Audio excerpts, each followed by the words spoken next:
बच्चों, आज हम लोग क्लास 5 के एसएसटी में लेसन 5 पढ़ेंगे। पाठ 5 ठंडे प्रदेश में जनजीवन।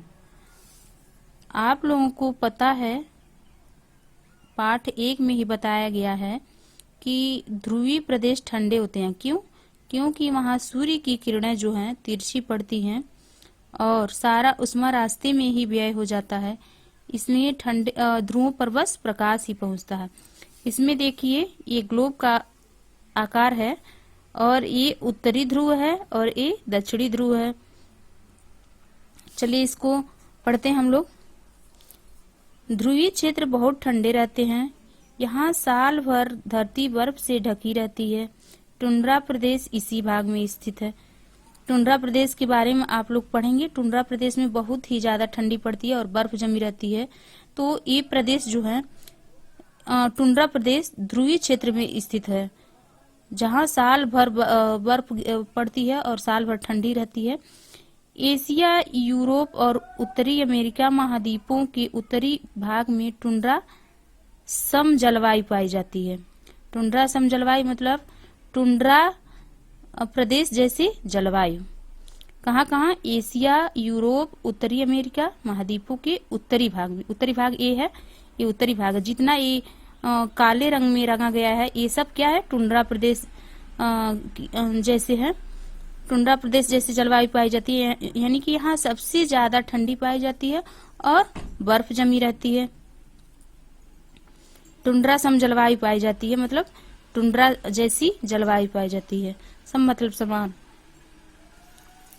इस प्रदेश में साल भर सर्दी रहती है, यानी कि ठंडक साल भर पड़ती है। भारी हिमपात, हिमपात मतलब बर्फ गिरना होता है, और बर्फीले तूफान यहाँ की जलवायु की मुख्य विशेषता है। यानी कि जैसे यहाँ हमारे यहाँ हवा चलता है, धूल अंधड़ आता है, ऐसे यहाँ जब बर्फीले तूफान चलते हैं तो चारों ओर हवा में बर्फ गिरने लगते, हवा के माध्यम से बर्फ गिरने लगते हैं। बर्फ पड़ने से पृथ्वी बर्फ से ढक जाती है, यानी कि पूरा पृथ्वी जो है बर्फ से ढक जाती है।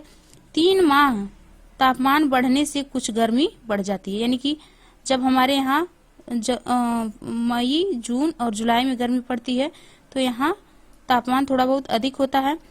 इस समय बर्फ पिघलती है। जब थोड़ा बहुत गर्मी पाती है बर्फ तो पिघलती है। हिमखंड बहकर सागर में चले जाते हैं। आपको पता है बर्फ पानी के ऊपर तैरता है, तो नीचे जब गर्मी पाता है बर्फ तो पानी बन जाता है और उसके ऊपर बर्फ तैरकर कहाँ चले जाते हैं? सागर में चले जाते हैं। इनसे टकराकर नावें और जलयान टूट जाते हैं। चूंकि बर्फ बहुत बड़े बड़े होते हैं, इसलिए जो जलयान और नावें होती हैं सागर में वो टकराकर टूट जाते हैं। यही जो है यही ठंडे प्रदेश हैं। ये आप लोग देख रहे हैं मैप में, ये ठंडे प्रदेश हैं। अब देखते हैं, टुंड्रा प्रदेश में सर्दियों में दिन छोटे और रातें बड़ी होती हैं। दिन कैसे होते हैं? छोटे होते हैं, रातें बड़ी होती हैं। लंबी रातों में पुस्तक पढ़ने लायक प्रकाश रहता है, यानी कि इतना अच्छा प्रकाश रहता है रात में कि आप लोग अंधेरे में भी किताब पढ़ सकते हैं आसानी से। गर्मियों में दिन लंबे, ये तो सर्दियों की बात हो गई। सर्दियों में टुंड्रा प्रदेश में कैसी जलवायु होती है? दिन छोटा होता है, रात बड़ी होती है और रातों में किताब पढ़ने लायक प्रकाश रहता है, नेचुरल प्रकाश, प्राकृतिक प्रकाश। गर्मियों में दिन लंबे, गर्मियों में कैसा होता है? दिन बड़ा होता है, रातें छोटी होती हैं। कई सप्ताह तक सूर्य चमकता रहता है। कई सप्ताह तक यहाँ सूर्य चमकता रहता है टुंड्रा प्रदेश में।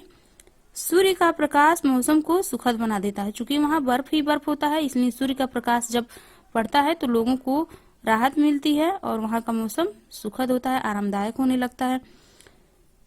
क्यों? क्योंकि जहाँ बर्फ है और सूर्य का प्रकाश मिल गया तो वहाँ ठंडी कम होगी और मौसम सुहावना होगा। टुंड्रा प्रदेश में 9 माह तक भूमि बर्फ से ढकी रहती है। यहाँ पौधों के उगने के अनुकूल मौसम नहीं होता। कहाँ पे? टुंड्रा प्रदेश में। अतः यहाँ पेड़ पौधे नहीं पाए जाते। बर्फ पिघलने पर पौधे तथा काई उगते हैं, यानी कि बर्फ जब पिघल जाती है तो कुछ भूमि दिखाई देने लगता है, तो वहाँ छोटे छोटे पौधे उगते हैं और काई उगती है। छोटे पौधों पर फूल लगने से पूरा क्षेत्र लगने पर पूरा क्षेत्र सुंदर लगने लगता है। अब जब छोटे छोटे पौधे पर फूल खिलेंगे तो जाहिर सी बात है दृश्य जो होगा वो मनोरम होगा। इस प्रदेश में लंबे और मुलायम बाल वाले समूर पशु मिलते हैं। समूर किसे कहते हैं? पशुओं के लंबे बाल को क्या कहते हैं? समूर कहते हैं। यहाँ के लोग इनसे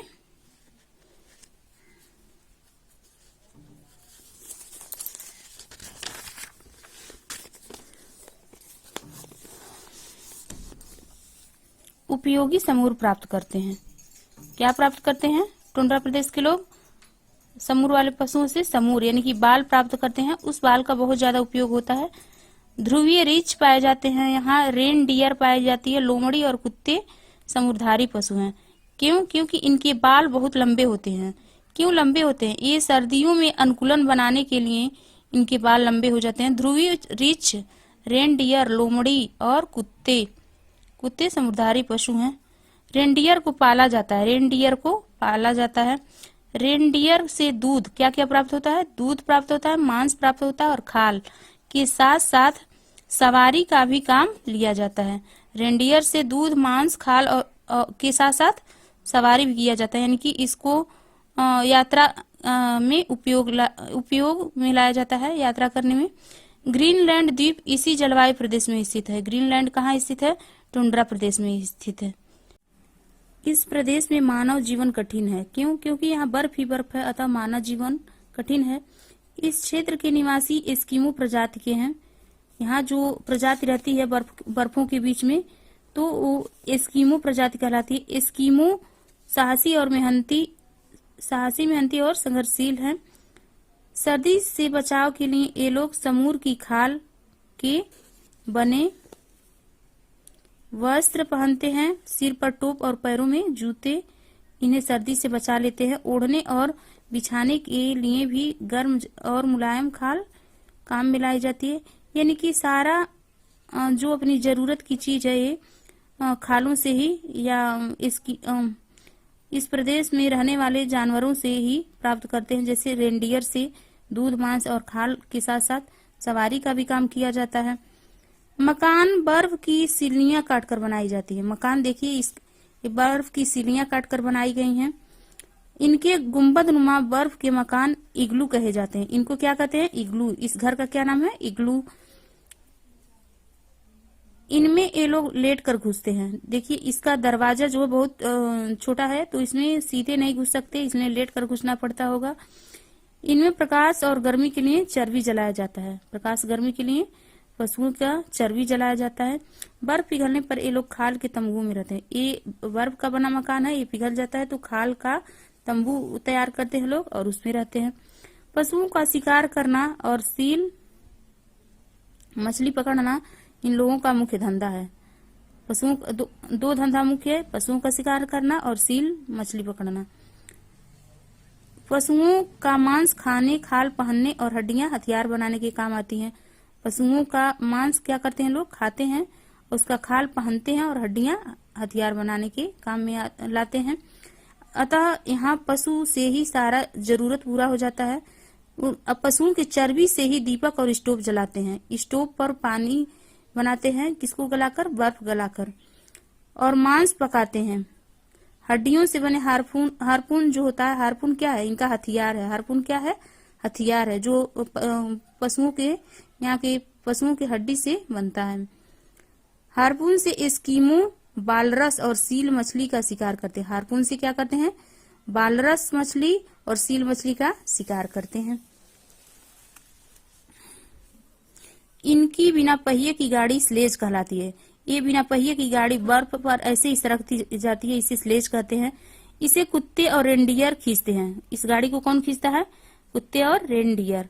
स्लेज बर्फ पर फिसलती है। खाल और हड्डी से बनी नाव कयाक कहलाती है। जो खाल और हड्डी से ये लोग नाव बनाते हैं उसके क्या कहते हैं? कयाक। इसमें मछलियां पकड़ी जाती हैं। किसमें? कयाक में। मछलियां पकड़ के लोग कहाँ रखते हैं? कयाक नाव में रखते हैं। समय के साथ एस्किमो के जीवन का ढंग भी बदल रहा है। सागर तट के लोग लकड़ी के मकान बनाकर रहने लगे हैं। नए ढंग से गांव बसाए गए हैं। गांव में विद्यालय, पुस्तकालय, क्लब खोले गए हैं। मछली पकड़ने में मोटर बोट तथा शिकार के लिए बंदूक प्रयोग होने लगा है।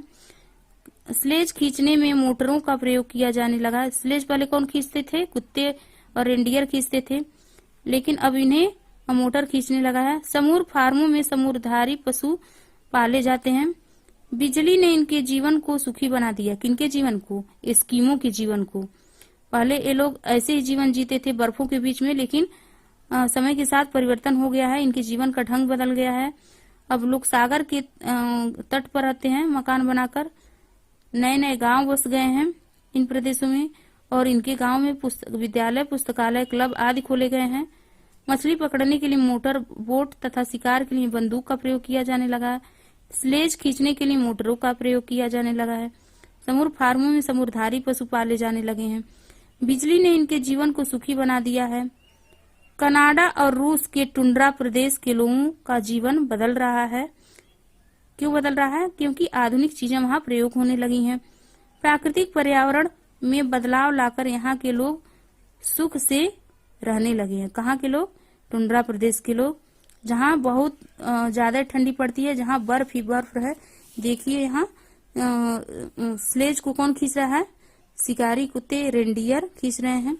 ये सागर के किनारे लकड़ी के मकान हैं उनके, एस्किमो जाति के लोगों के, जिनका जीवन पहले इग्लू में बीतता था, अब ये सागर के किनारे मकान बना।